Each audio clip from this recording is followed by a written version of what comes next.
up a dive, feel the vibe, get ready to ignite. Untold stories in the airways, flying through the night. Experience voices, tales so bold, streaming live, the truth unfolds. Untold Radio Network, where secrets come alive. New episodes daily, the mysteries thrive. Great guests, super chat, it's so I remember right. Share and subscribe, join the side where truth can't hide. Aliens in the attic, UFOs in the sky. Cryptids lurking, oh my, oh my. Ghosts in the hallway, whispering your name. The paranormal, the unexplained. Become a VIP, get the inside scoop. Unlock the mysteries, be part of the group. Live streaming stories, they're talking to you. Super chats buzzing, join the crew. Untold Radio Network, the secrets come alive. New episodes daily, the mysteries thrive. Great guests, super chat, it's a wild member ride. Share and subscribe, join the side where truth can hide. So if you've got the guts and you want to explore, tune into the untold, it's what you're looking for. From aliens to ghosts and all that's unseen. Untold Radio Network, where the world's mysteries convene.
Good morning, monsters, and welcome to Monsters on the Edge. I am your host, Barnaby Jones.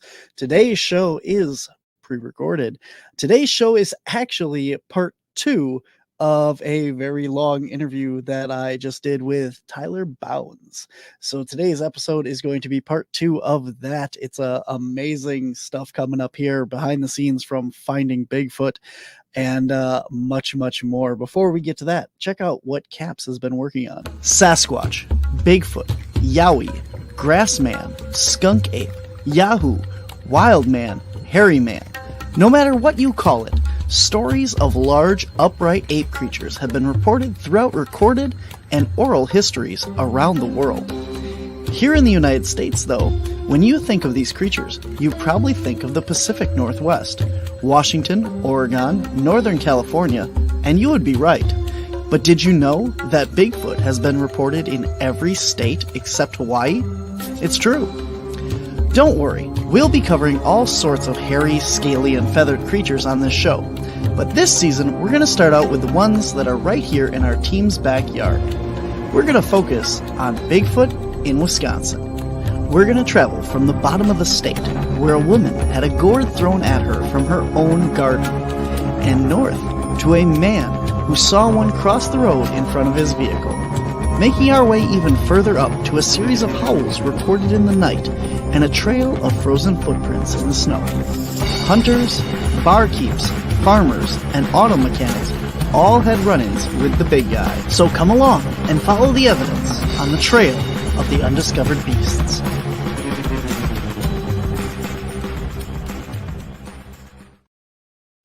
That's right, guys. For those of you who have not seen our series on the Trail of Undiscovered Beasts, you can find it on Paraflix Paranormal Plus streaming service, or now you can watch season 1 on our Patreon page, patreon.com/Wisconsin Caps. Go on over there and subscribe. We got new episodes of Caps Road Trip as well, debuting exclusively on there first, and then they will hit our YouTube. So help us out. Join Patreon, a couple bucks a month, and it'll help out the Caps team with all of our research and gas and stuff like that, because, there you go. Also, guys, coming up, check out My Haunted Hometown. If you're into the paranormal, the Caps team got the chance to do 2 locations were filmed for the new paranormal series, My Haunted Hometown, on T&E. A lot of people came here to raise their families, and then everything went to hell. This town is haunted. Where will you run? It's got a lot of history that was never finished. Where will you hide? I have got to leave. When home is where the haunt is. You can leave, but this place is never going to leave you. My Haunted Hometown. New episode Friday at 10. Only on TNE. Now in free preview. You can check that out on TNE if you're in Canada. Otherwise, you can check it out on their website, the TNE network. Just search that up. You can watch a lot of their episodes there. I'm not sure which episode we're on yet. It has not debuted, so we don't know. But also, it will be debuting in the United States in the spring. And once we have that information, I'll pass that along. If you guys want to meet the Caps team in person, we are going to be at Bell City Paracon Saturday, November 2nd in Summers, Wisconsin. We are also going to be at CryptidCon in Lexington, Kentucky, November 23rd and 24th. And we're going to be in Fond du Lac, Wisconsin, November 30th. For the Soul and Synergy Expo there. We're also going to be at a Wisconsin Cryptids, Anomalies, and Paranormal Convention, May 2025. Put it on your calendars. Check it out. You can also find me all October at multiple libraries all over the state of Wisconsin. Head on over to wisconsincaps.com, click on the public events page, and check that out. All right, guys, without any further ado, the moment you've been waiting for, we're going to get right back into the interview here with Tyler Bounds. He has some interesting stories and some behind the scenes stuff from Finding Bigfoot, and we're going to get into that right now.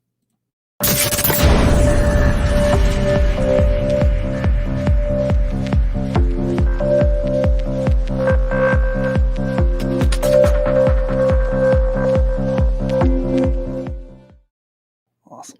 Well, speaking of recent sightings, what have you been up to lately? I mean, we could spend an entire day talking about all the cool stuff from Finding Bigfoot and that, but right. what are you researching now? Where are you going out and stuff? I know you said that you were just out this past weekend when we talked, and yeah, I mean, I mostly a lot of people that I used to before I was on the TV show. I was doing a lot of BFRO expeditions. There were a lot of people here in Washington that like-minded people that liked going to the woods and that I can have fun with, even if there's nothing happening, which is, vast majority of the time when there's no sightings and there's no vocalizations and there's no evidence. And and then it's like, well, I guess we're sitting around a fire and drinking beers and telling stories and having a good time in each other's company. And after, a lot of those people moved out of state, and then I got the gig on Finding Bigfoot. And when I came back, let's see, my last episode of Finding Bigfoot was 2014, so it's 10 years ago now.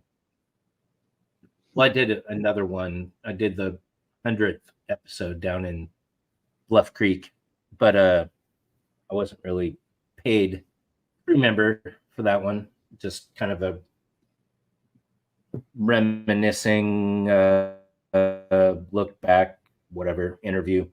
But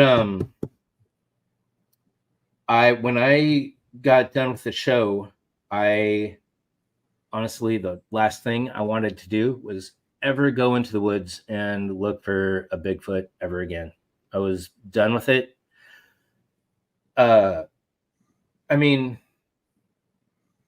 you have your dream of, I want to do Bigfooting every day. I want to get paid for it. How do I make this happen? And then through weird, and then all of a sudden that was happening. And it's another one of those examples of, watch what you wish for. Because I loved it. I loved every minute of it. There was also a lot of very miserable moments on that show. And, the few times that when I would come back home, so I'd be on the road for 16 weeks at a time and come back home. Sometimes to be on the road 32 weeks at a time, because I would just stay on the road and go to the next location and do extra scouting and pre-production and that sort of thing. So, I'd be gone, 8 months at a time.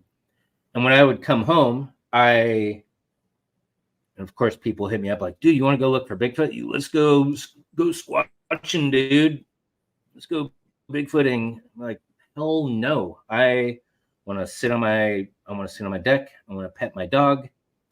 I want to drink beer and watch my grass grow.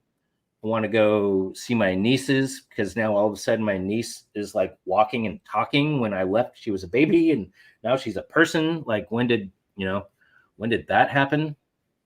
So I really stopped doing a lot of Bigfooty things, as in like actively going out and doing quote unquote research, I would go on expeditions. People would ask me to come to their, organizers would ask me to come, make an appearance, whatever, pseudo celebrity, Tyler Bounds sells, whatever. Me being on the roster gets more people to come to the expedition to get their picture taken with me or whatever.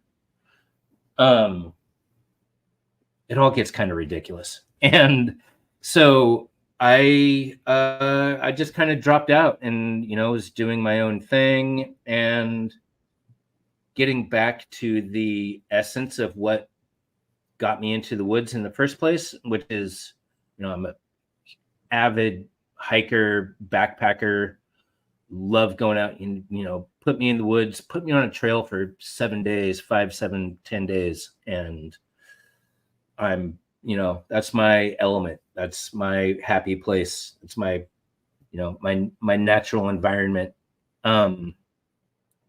So, and as luck would have it, as I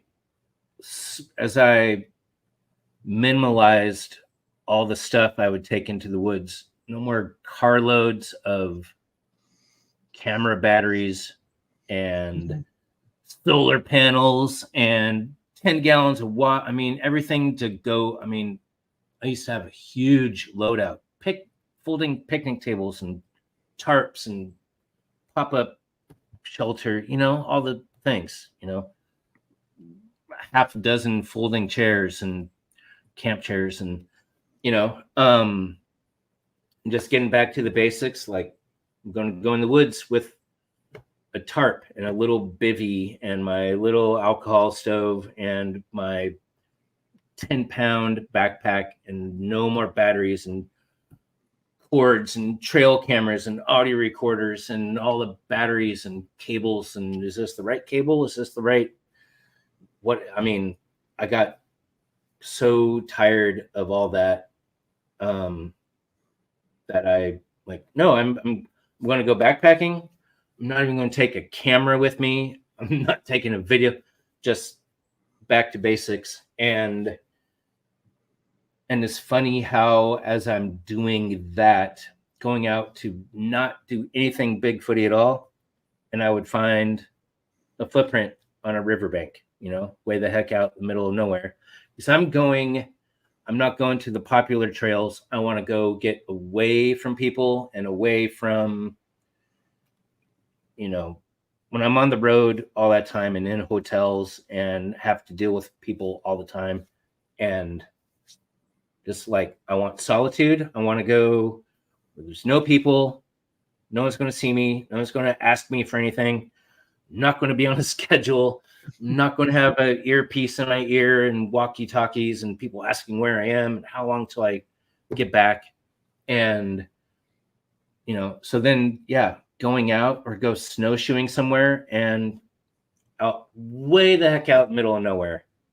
And there's big footprints in the snow, huge stride length. Like, I can't get away from it, Well, not that I want to, but I also, it's not like I'm not, if I see something like that, like, nope, not looking on, I don't want to look for footprints. No, go away. But knowing what I'm looking at, I see the impressions like, wow, those are long, those are far apart, and those are pretty big. And, and who else is out here? I'm on an unbroken trail, snowshoeing. There's no other human has been on that trail ahead of me because there's nothing. It's pure snow. And then and then coming all of a sudden on the trail where they come out of the woods on the trail and then go off the trail and back into the woods, like not even sticking to the trail. Like, I know what that is. I can't ignore it. I don't even have a tape measure. I'm like using my hiking poles, in between and taking a photo with my phone. Like, and I have all this fancy video equipment at home. Like, why didn't I have my fancy video equipment? I can make a killer video. It's like, oh yeah, because I don't want to make killer video. I don't want to haul all that crap into the woods.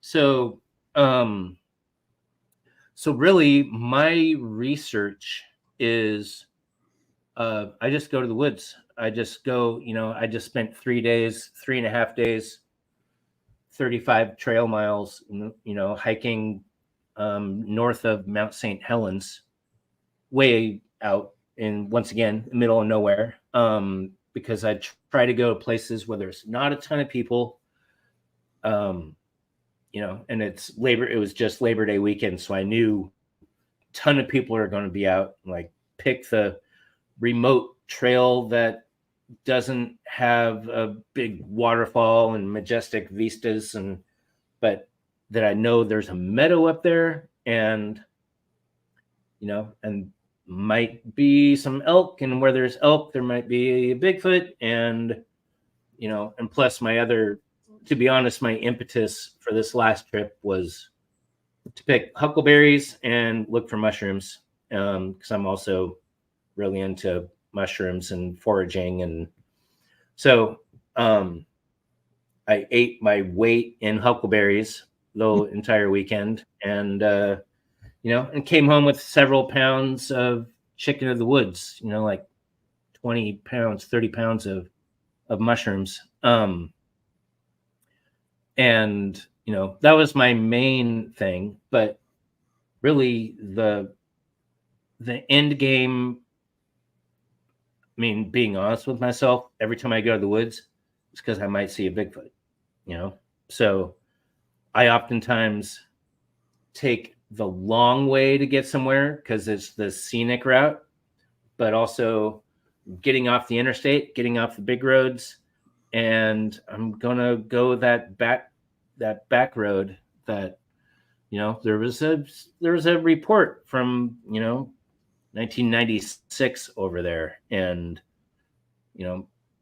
turn on my dash cam. I still have a dash cam, and why, the only reason I have a dash cam is because I drive out in the woods and I might see a Bigfoot, might get one on dash cam.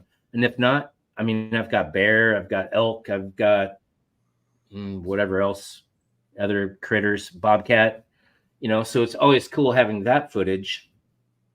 But I mean, really, the only reason I have a dash cam is so I might see a Bigfoot. In case I do see a Bigfoot, and I drive all those miles out of my way, because it increases my chances of seeing a Bigfoot. And then I get a report of somebody seeing one crossing the interstate. Like, of course, I drove 50 miles out of my way. And then, oh yeah, there was a sighting, right there by the big amusement, the Big Wolf Lodge water slide resort thing. Like, dude, I just drove way out in the woods to go. And then, 15 miles down the road on busy interstate, I-5, there's a Bigfoot crossing 8 lanes of traffic. I mean, come on. So you just can't win. You can't win at all. So I don't have an active area. I don't have a research area. I mean, I live in Washington. This whole state is an active area. So, basically it's like, do I want to go out to the Olympic Peninsula or do I want to go to the Cascades? Do I want an ocean or do I want a volcano? And where are the bugs not bad? Where are the berries popping? When are the mushrooms going to come up? And, because if there's good things to eat out in the woods, critters are also going to be there eating those yummy things. So, and it's always in the back of my head, all those reports and those stories that start, I was out berry picking, or I was out mushroom hunting, or I was out, I was looking for firewood and then looking down the ground. And then all of a sudden there's a pair of big feet in front of me. And I look up and, so all that's always going through my mind when I'm deep in a huckleberry bush somewhere and like, oh, wait, yeah, look around to make sure I'm not, poaching someone else's berries or, so yeah, my style of research is just going out, seeing things, and picking the area, when to go to certain areas, to maximize my chances of having an encounter with a Bigfoot, and not just a Bigfoot, but I mean, I'm like just nature in general. I mean, every time I see a cougar or an elk or dude, cool birds and frogs and cool bugs. I mean, it takes me forever to hike anywhere because I'm always taking pictures like, oh, look at that flower, bug and rock and, just, so easily distracted and, but whatever, I'm never in a hurry, unless I really have to, put the pedal to the metal and get somewhere. I need to be to this spot by, hopefully before nightfall, because I got to set up my thing and, but yeah, I don't I don't actively go look for Bigfoots unless I'm on an expedition, helping somebody out with their BFRO expedition, or sometimes friends of mine will hit me up and like, hey, can you take my cousin out to the woods? They're a huge fan of Finding Bigfoot and blah, blah, blah, blah, blah, blah. And and they can't believe that I know the guy. I'm like, yeah, sure. Let's go, so go out to the woods and I do my, and answer all the questions and share knowledge how I can. I do speaking things at libraries, and presentation, mostly just doing favors for my other Bigfoot nerd friends that started their own little festivals, presentations. Like, hey, can you come talk at my thing? I'm like, yeah, sure. So as much as I always trying to get away from it, it still gets me. So I guess it's in my blood. Can't escape it now. And then here I am doing like things like this. Somebody asked me to come on their podcast. Like, I have no idea who you are, but I'm gonna, I'll do your podcast. And some of them, this one looks great. You're doing this really well. And I've done some other ones that are like, I'm at home on a computer and I still feel creeped out. Like, who are these guys? And we're like filming this in the sex dungeon of their cabin in the woods or something. And, just like, who are you guys? And how did you, some backwoods down home, like, okay, anyways, like, wow. But, it's all harmless for the most part. And so I still like contributing to the community however I can, even if it's not knowledge or some new, sizzling, hair-raising evidence or story. But I mean, to be honest, all that's really far and few in between.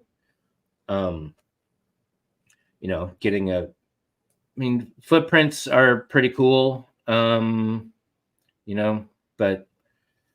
I'm probably like a lot of other people here, we're all tired of the out of focus, fuzzy YouTube videos that purport to be, in the clickbait headline, like Bigfoot finally discovered. Right. No, it hasn't. And then if it was, I would have known about it, and this isn't. And, weird noises in the woods, which are usually pretty interesting. A lot of them anyways, but as far as contributing anything worthy or worthwhile to this whole effort, it would be great if I could, but yeah, not a whole lot. Not a lot has happened, and there's a lot of people, a lot of really talented and experienced people that are going into the woods a lot. And they're doing their part, and I commend a lot of those people. Amy in Ohio and Olympic Project guys here, and lots of people all over the country. But yeah, haven't really seen a whole lot of anything new and definitive.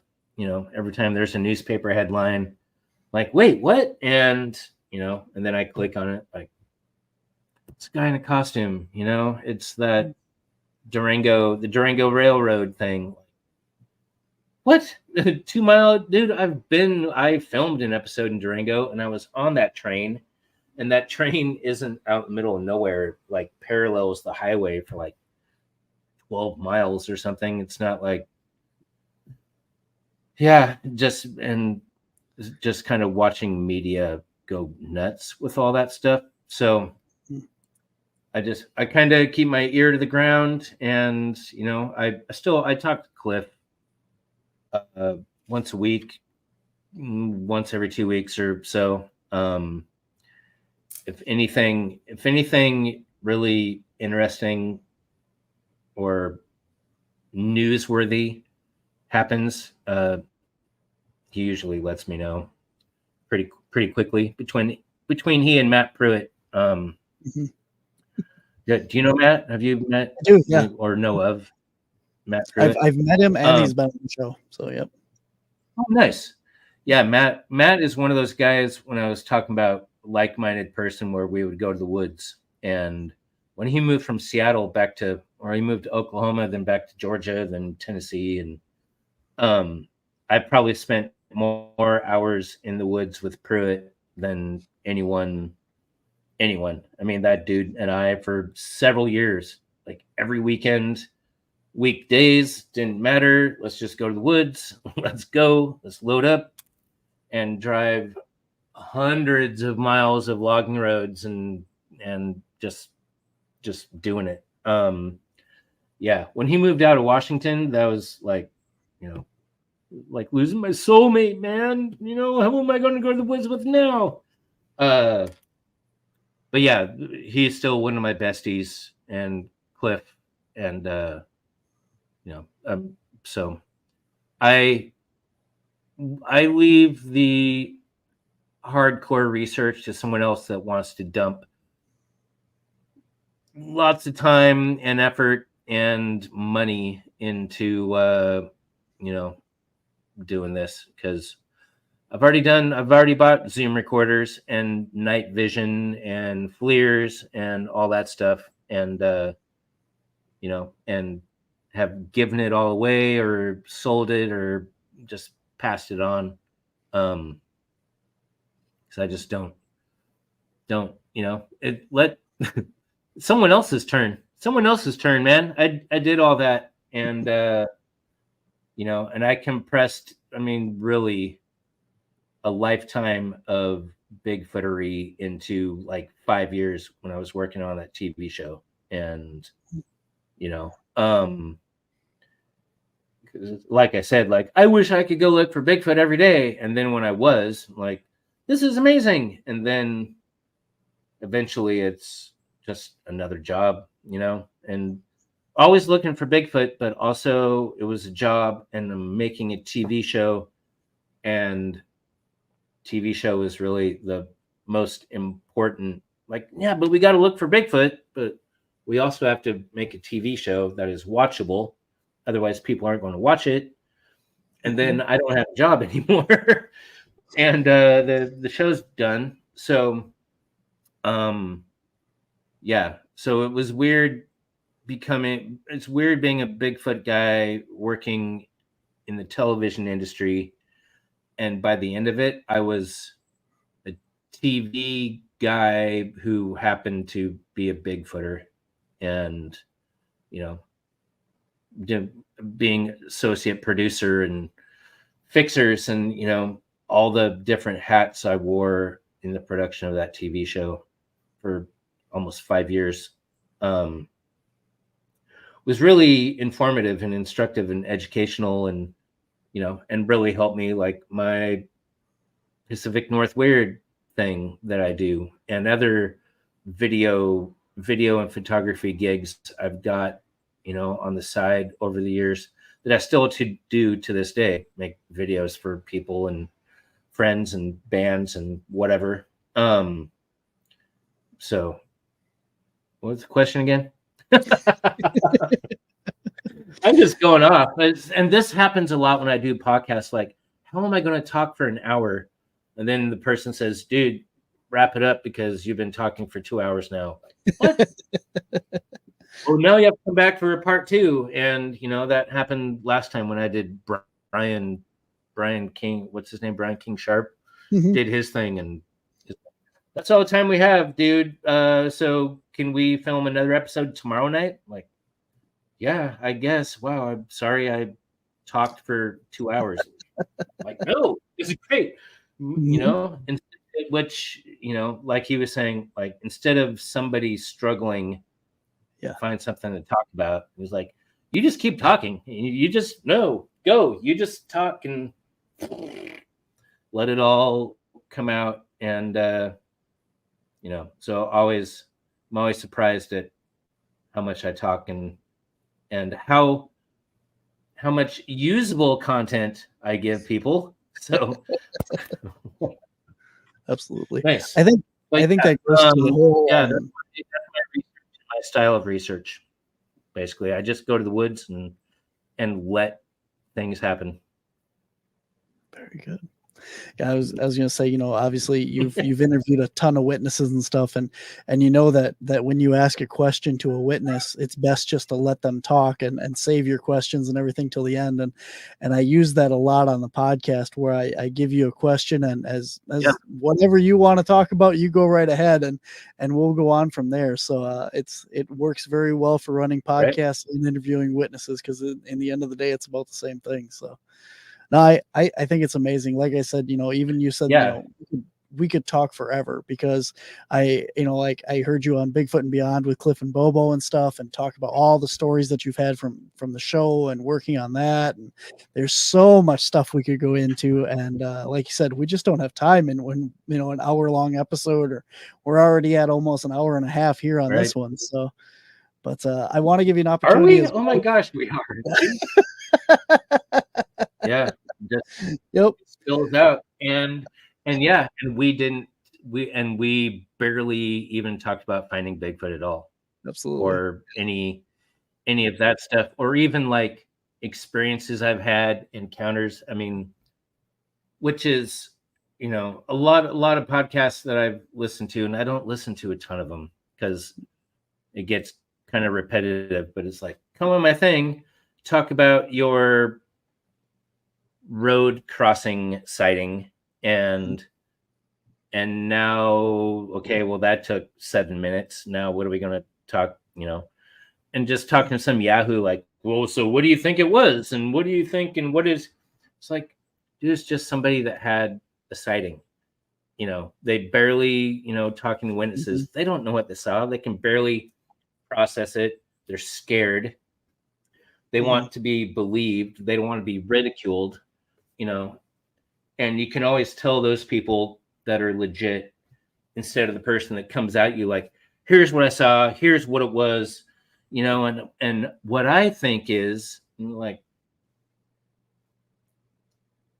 what you wait now, you, and it does happen. I mean, a lot of people get into this because they had a sighting or an encounter or an experience, but not many people have a very ambiguous thing happen and then they're armchair expert. So it was, interviewing people for the show when they, I have no idea, and I don't have any interest in being famous or anything, but if you go to my website, and I'm like, what, dude, come on. And or people that had a purported Bigfoot encounter, and like, oh, cool, and then I would go to vet them, because we have to vet everybody, make sure they're, one, not a nutburger, two, not gonna freak out, because it was part of my job was to keep cast and crew safe out in the woods. But it's a big risk, and God, I've done it so many times. But picking up somebody that you have never met, and then let's go to the woods for a few days, dude. Yeah, like I said, dude, I lived in the land of Ted Bundy and serial killers. Like, do not, or all the time people like, hey, we should go into the woods. I'm like, okay. And then, I'm picking up somebody into my car, and like, just, and sometimes, like, especially if it's a female, like, is it weird that I, like, okay, you don't have to worry. I'm not a serial killer. I'm not going to be weird. It's like, but that's the things that a serial killer weirdo would say. So it's funny, but yeah, vetting people and making sure that they're not weird or have ulterior motive, or, just want to get within, kissing distance of Bobo or something. But, so Cliff and I have talked several times about how we wished we would have kept better track of things that we did in the course of the show. because we always thought each season would be the last one. Mhm. So we'd have a wrap party, like, man, it's so fun to meet you guys and camera guys and the sound guy, and then getting that phone call, a couple of months later, like, I guess there's going to be a season 2. People were watching the TV show. Who would have thunk it? And and then 5, 6, 7 seasons later, whatever, 50, 60 episodes I worked on, something like that, 50. But like keeping track of all the people that we thought might have been just a hoaxer, mistaken, or just untruthful, versus, people that had a legit and believable something happened to them. Kind of wish we'd have kept more data on that. And, so like, truth to hoaxing, 70, 30, something like that, with all the hundreds of witnesses I've interviewed in the course of the show and BFRO stuff as well. But be interesting to know like how many people had another motive. A lot of people just wanted to be on TV, especially as the show went on. At first, I mean, I had a literal T-shirt made for me that said, "Ask me about finding Bigfoot." And on the back, it said, "Come talk to me," or something. And I would wear it around town like a human sandwich board, because we couldn't get people to come to our town hall meetings. And I'm going into comic book shops and finding out where the nerds are hanging out in these little towns out in the middle of nowhere. And like, I work on a TV show and we're going to have a thing. And we're going to talk about Bigfoot. People are like, what?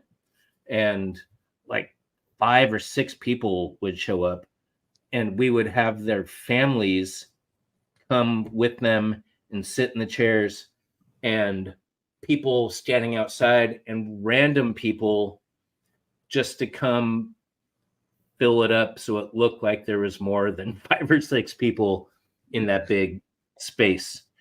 I mean, like literally pulling people off the street, like, hey, can you come sit in this chair for a little while? Because, otherwise we have a dead corner over there. And then, fast forward a few years where we have security we have to hire. We have tables where the cast members are sitting, and lines down the road for autographs and photographs.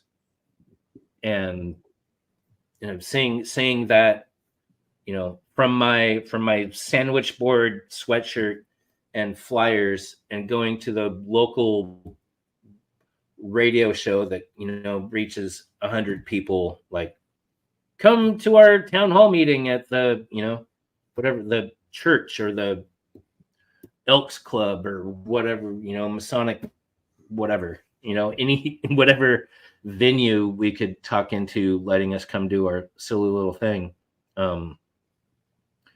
Yeah, like struggling to get people to talk to us, and then sifting through all that, in later years of, no, this guy just wants to be on TV. This guy, his video is bullshit. We went to Kansas for an episode based on a photo that we got at a lake or a reservoir there in Kansas. I got there early, and I went and met up with the witness, had the photo, went to the location, going to go check it out with the guy. This is cool. And get there, and I'm like holding the photo, like, wait, that stump on the lake shore? And the guy's like, oh, well, what do you know? I guess that is a stump. I'm like, dude, this is the only reason we came to Kansas. It's not like there's a big pile of Kansas reports to go through, and and you were our main witness, dude. So And then I think our main witness turned into a guy that saw one riding a train, you know, in between train cars as he stopped at the train tracks, watching the train go by, and in between two cars there's a Bigfoot. And I think that became our lead. That became our main witness, the guy that saw a Bigfoot for 1.6 seconds going by on a train. Like, dude, that was a hobo. That wasn't a Bigfoot. Come on, man. Good grief, Bigfoot. Right? I think that was the name of the episode. It's like Bigfoot riding the rails or something. Like, dude, that's one of those times. Like, what am I doing with my life? We're literally jumping the shark here. And but yeah, I had a special hate in my heart for that guy that had that. Whoa, I guess it is a tree stump. I had no idea. Like, yeah, you did. Of course you did. My word. Let me ask you this. I don't know if you worked on the episode or not, but did you have were you part of the season when they went to Upper Michigan for the Super Duper episode? Yep. Do you remember Craig Salk? He had 3 game camera photos with a deer licking a salt lick on a tree. And then in the background, there was one picture without a Bigfoot. Then the middle picture has the Bigfoot. And then the third picture does not.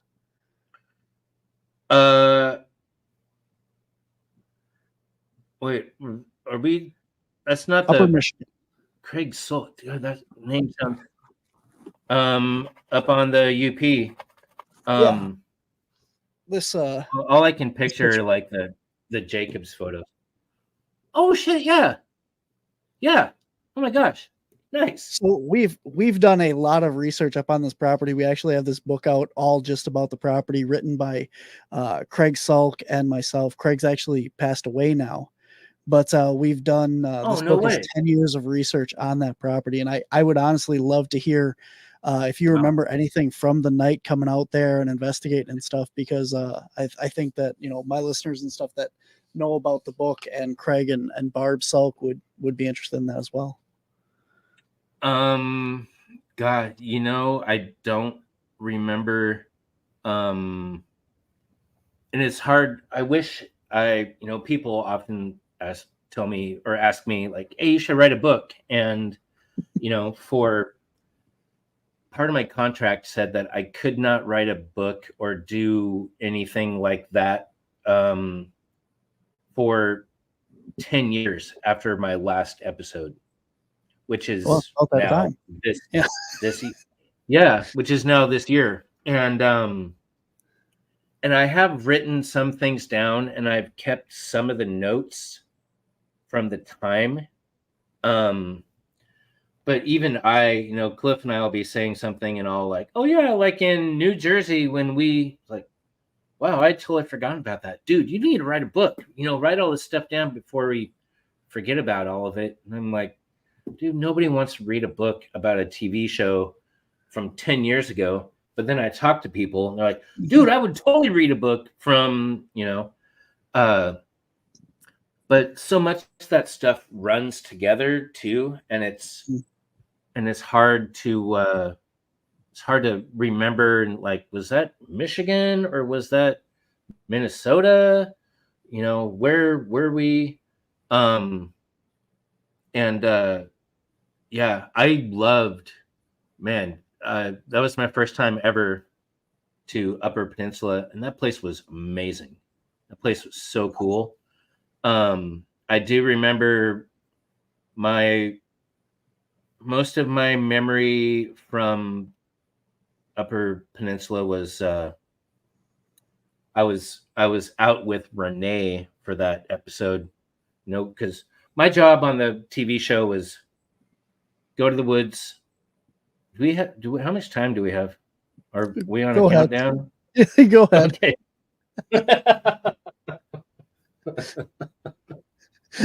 We're already here. Just go ahead. Okay. So, oh gosh, I have to be polite too. Yeah. So my job on the TV show is every episode, one of the cast members goes out by themselves Mhm. And I was the one that went out with them and filmed them being by themselves. So I was the secret floating camera that wasn't there. And yeah, and I had a terrible went out to a bunch of lakes to go do a canoe trip, went and borrowed canoes or maybe rented canoes or borrowed canoes from somebody and loaded them onto a rental car that didn't have canoe racks or anything, just like ratchet strap, whatever. We have renters insurance, it's going to screw up this car, but whatever, that it's Finding Bigfoot. I mean, my executive producer used to call us Team Locust, because we would come into town and use up everything and tire out the locals and the witnesses and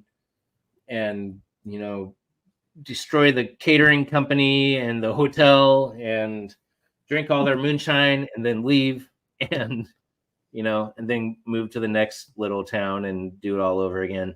But so yeah, turning in all of our rental cars are probably just destroyed. Yeah, we went out and amazing lakes.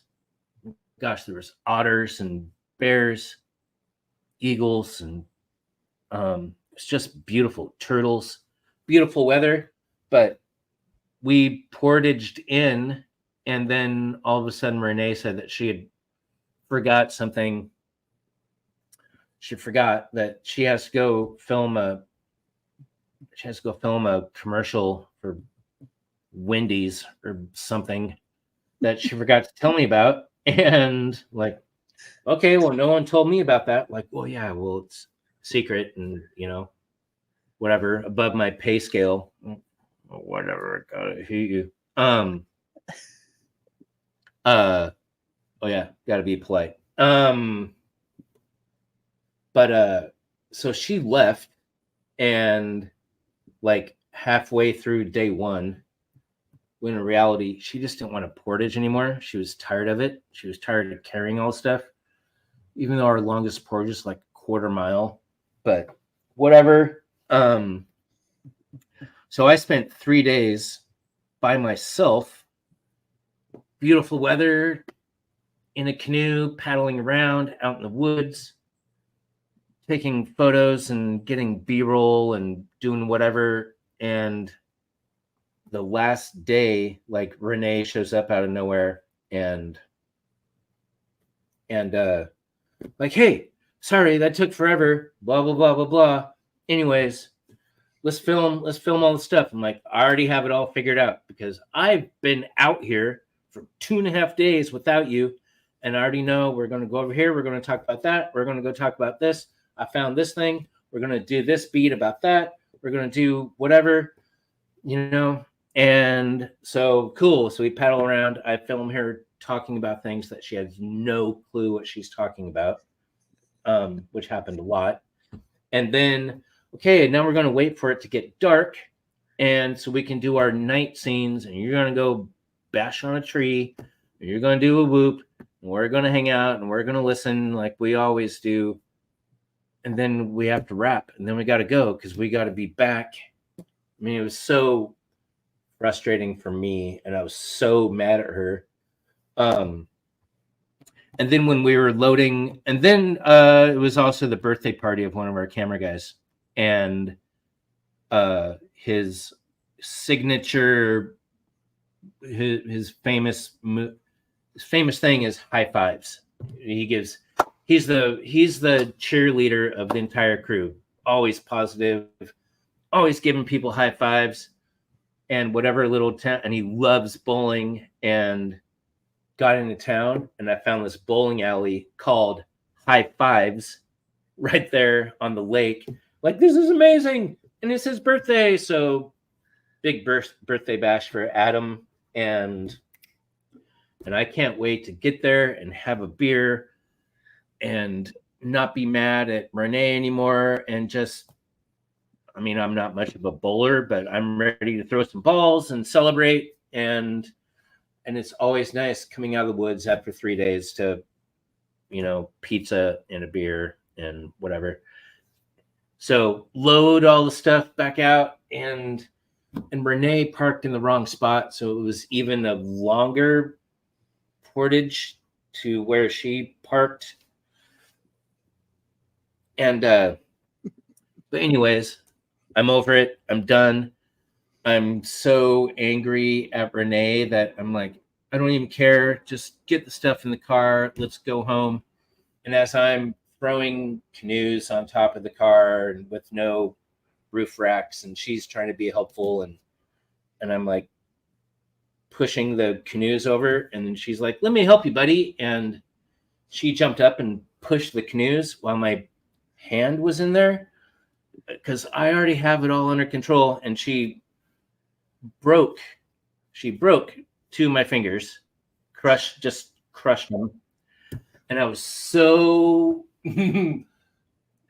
so angry and just yelling at her. And that was really kind of the end of our friendship, our friendly ways, because I said so many cruel things to her and meant every single one.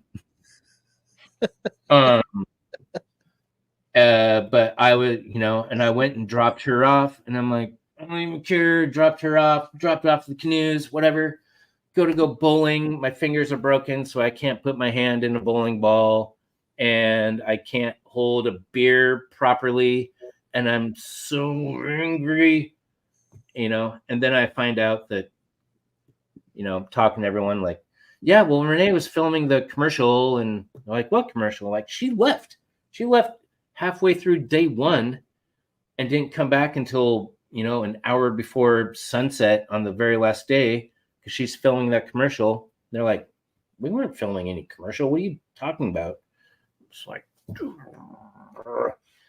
it turned out that she just didn't want a portage, and she was having a fling with somebody. And so she went back and hid in her hotel room for 2.5 days, pretending. Well, I don't know. I don't know what she was thinking. It's not like no one's going to find out that you lied about the entire thing. So that is my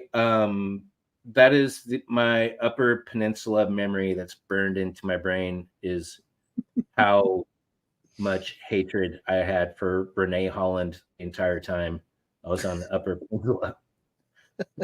and my 2 broken fingers.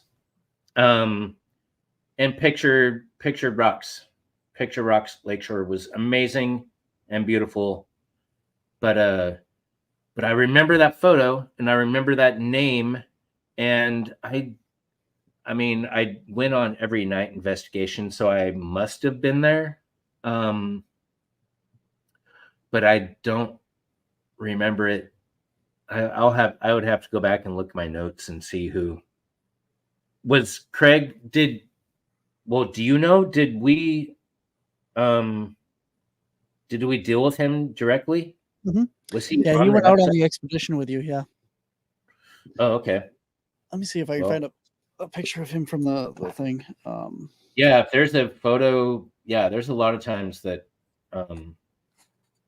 I'll remember somebody, or I rarely watch the episodes, but maybe I'll go back, and Cliff gave me a thumb drive with all the every single episode on it. But I rarely watch that show. It gets painful to watch that show and all the hard work we put into something, and then oh shit, yeah. Okay, I remember that dude. Yep. Okay. Wow. Yeah, man, I don't remember. It all, like I said, it all runs together, and it all, That's fair. there were so many times So many in the episodes course and of stuff that show. too. And yeah. Yeah, and it all, I mean, I wouldn't remember like what time zone I would be in, and getting into a hotel, like, wow, I didn't realize that the quality ends, they all have the same carpet and like the same artwork, and you get into a room like, have I been here before? Everything's so, you wake up and you don't remember where you are. Wait, did we leave New Mexico yesterday, or was that, I mean, I loved the adventure of all of it and getting to travel, and I've been to 48 of 50 states because of the show, and but yeah, but after a while, like every little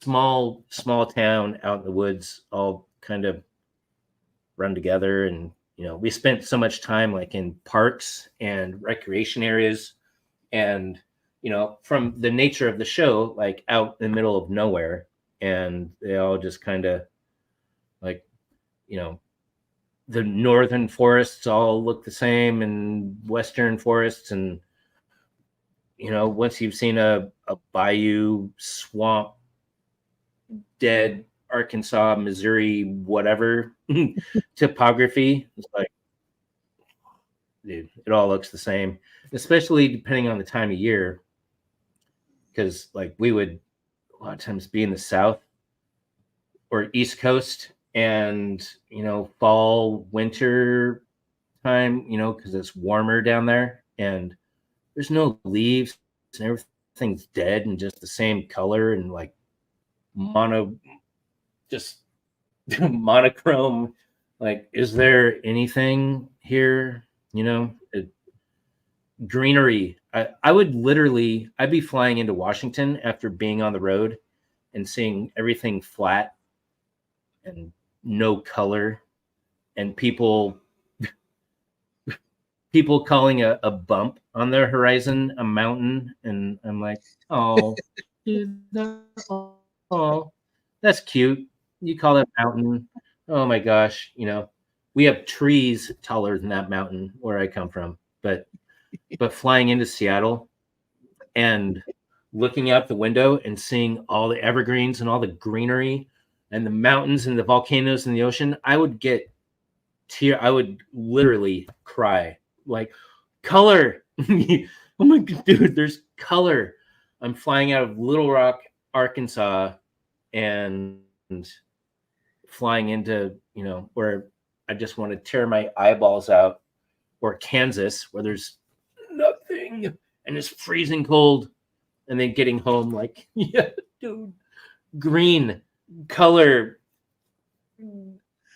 relief, topography. There's something besides cornfields and where the tallest thing for 1,000 miles is a windmill, Just like, but yeah, UP was that was an adventure. I liked it. It's not very often that I liked someplace that I was filming at, and like, definitely leaving Kansas when I was like, yeah, definitely coming back here, no, or Bobo at the end of every show, like, definitely Squatch is here, bro. We'll definitely be coming back to Topeka, Kansas to, continue the hunt. We got skunked this time. Like, hell yeah, we got skunked. What are you going to do? Chase down every train in Kansas looking for a Bigfoot? No. But UP was like, dude, I would come back here. This was cool. It was pretty. It was fall. It was sunny. And I remember floating around a canoe with my shirt off in the sun in like September-ish, and just watching turtles basking on logs, and like an osprey flying overhead, and an otter swimming around. I'm like, this is amazing. I have the best job in the world, And And then Renee shows up. I'm like, oh wait, no, I have the worst job in the world. That's right. I forgot. I'm also a babysitter and herding kittens, and but UP was amazing. I remember that. I remember paddling around, getting my fingers broken, and hating Renee with every molecule of my being, and a couple birthdays. Yeah, the birthday, and there's another guy, Steve, our producer. His birthday was also there, and yeah. And I do remember Craig, but I don't remember specifics of where we went, or his property. I remember that photo though. I remember seeing that photo. Wish I had more, but It's all right. the fog's of time, dude. It all goes away. So, all right, man. Well, we are at your 2 hour. So okay. I want to let you know. It's 8 o'clock. Oh my gosh, it's like 11 o'clock your time, huh? Or 10 o'clock. 10 o'clock my time. Yep. So, but Okay, if you got, yeah. I know we Well, talked man, about sorry to keep your you UFO up, convention coming up. Is there anything else that you got coming up that you want to talk about, promote, or anything? I'm sorry. What was that? I know we talked about your UFO convention stuff that you had coming up. Is there anything I have my flying saucer. Yeah. No. Or wait. Yes, there is. I'm actually. Wow. I kind of forgot. So many things I forget. I've forgotten more Bigfooty things than most people ever remember. Like, oh yeah, I went there and did that one time. Yeah, that time when I got to kayak through Boggy Creek and go stay at Smokey Crabtree's freaking cabin in the bottle tree. I mean, like, dude, if I'd have told 10-year-old me that I would be there someday and be like, yeah, so many cool like Bigfoot bucket list things. But yes, there's a thing January 24th and 25th here in Washington, Kelso, Longview, Washington. A thing called Squatch Fest that has been going on for several years. I think this is actually I don't even want to say because I'll get it wrong. But I am going to be the MC and host of Squatch Fest in 2025. And now it sounds like I just came on your show to sell something. I'm selling myself. Thanks, Barnaby. Yeah.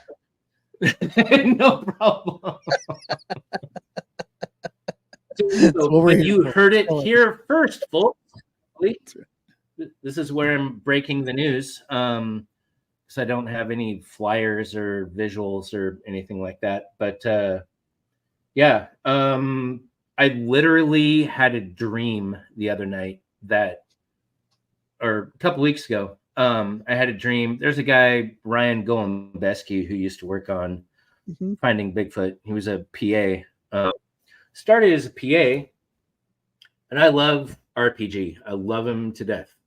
He's spent a lot of time on the road with him, and he made the ordeal of finding Bigfoot easier and definitely funner. But somewhere along the line, he became a Bigfoot expert and was on Expedition Bigfoot. Now he's emceeing all these things all over the country. More power to him. Love RPG. But I had a dream that I found out that he was going to be hosting Squatch Fest here in Washington. And in my dream, people were freaking out and like, no, Tyler, you should host Squatch Fest. And there was a petition, and people from Finding Bigfoot from the TV show were like petitioning for me and like social media stuff. And I remember a hugging contest with Adam Foskey, the high five bowling guy, put on a hugging contest to raise money to get Tyler to be anyways, it was weird. It was a weird dream, and I woke up like, whoa, and 100%. And this is 100% true. Like 8:30 that morning, Cliff sends me a text like, "Hey, they're looking for a host of Squatch Fest. Would you be interested?" And I didn't even respond. I just immediately called him and like, tell me there's a glitch in the matrix. Like I'm not still dreaming. This is real, right? And I told him the story, and he's like, "Okay, well that's weird. We'll call this woman." And so I called, and she's like, "Yeah, cool." And then Cliff called me back, and I just said, "Dreams do come true." And so we had a good laugh, but it was really weird. It was really weird. But so yeah, and I told her very first thing, like, let me just preface this by I had a dream about this last night. Like an hour ago, I was in this dream where she's like, "Well, that's weird." And I probably shouldn't have led with that, like, "Oh yeah, wow, weirdo." Anyways, thanks, but don't call me. I'll call you. Yeah, see, bye. Calls And RPG instead. but it's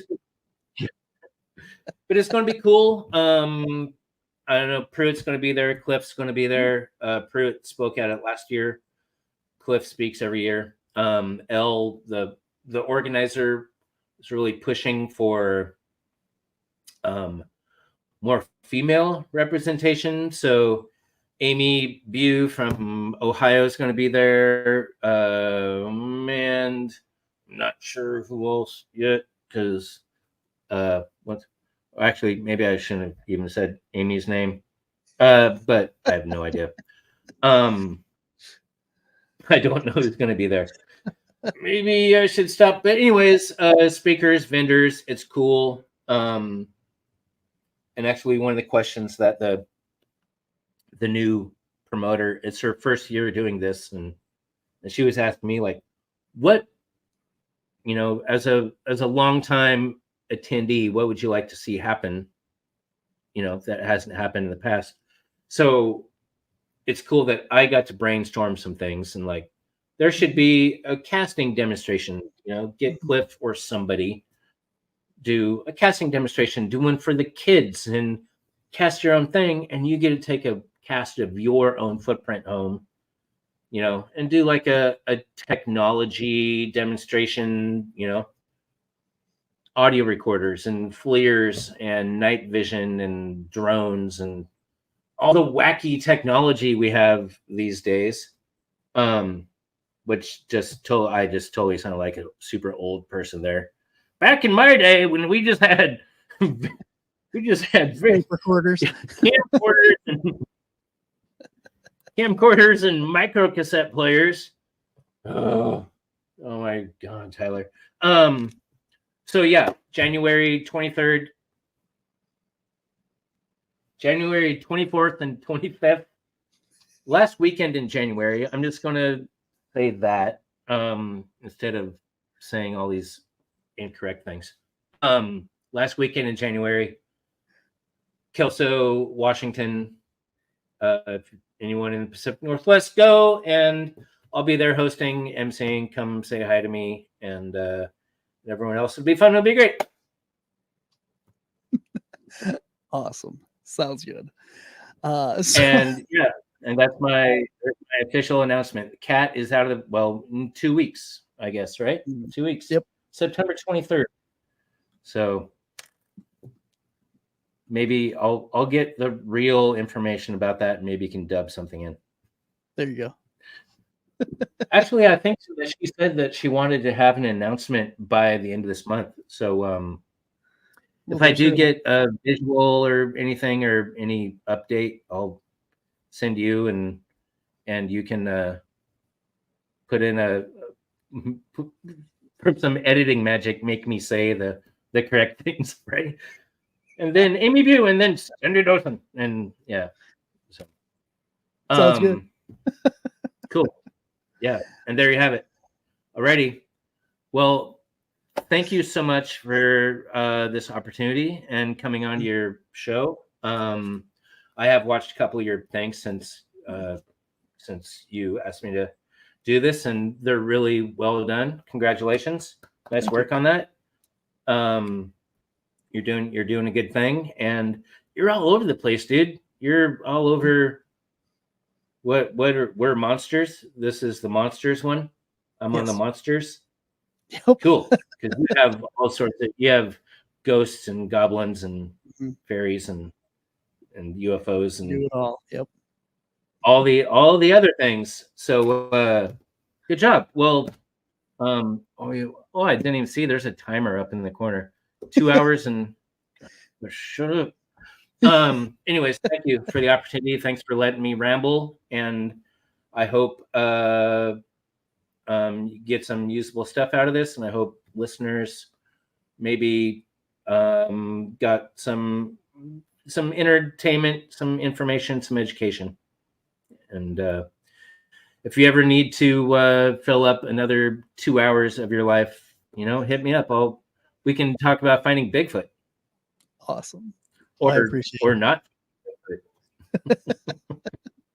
No, it's been a pleasure, man. You're a bunch of fun, and like I said, you have stories for days, and it's absolute pleasure. I think we're gonna split this into 2 episodes, so it'll come out the 23rd, and then the next weekend, and we'll be all set for that then. So then definitely your announcement will be timely.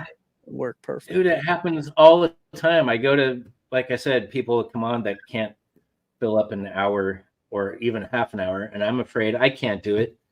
And then more often than not, like, you're going to be 2 episodes, or can you come back next week? Because we didn't even, we got to the hour thing on the Zoom call and had to, or the whatever, and then have to turn it off.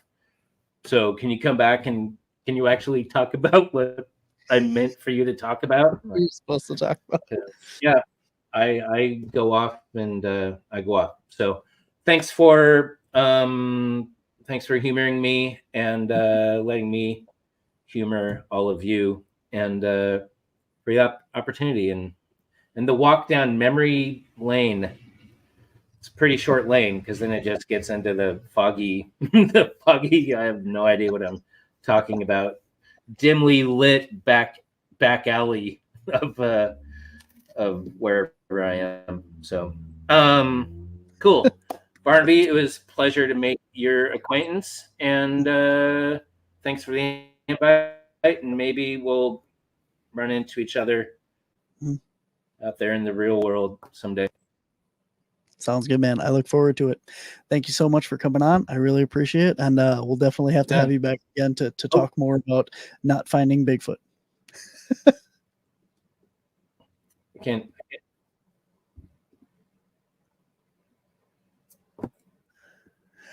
All right, guys, that is our show for this week. Hopefully you enjoyed it. It's been a lot of fun. Tyler's amazing, and all kinds of fun stories and stuff out there. So definitely more to come from him. So until next time, guys, thank you all for watching. Make sure you like, subscribe, and share everything here on the Untold Radio Network. And until next time, guys, I'll see you on the edge.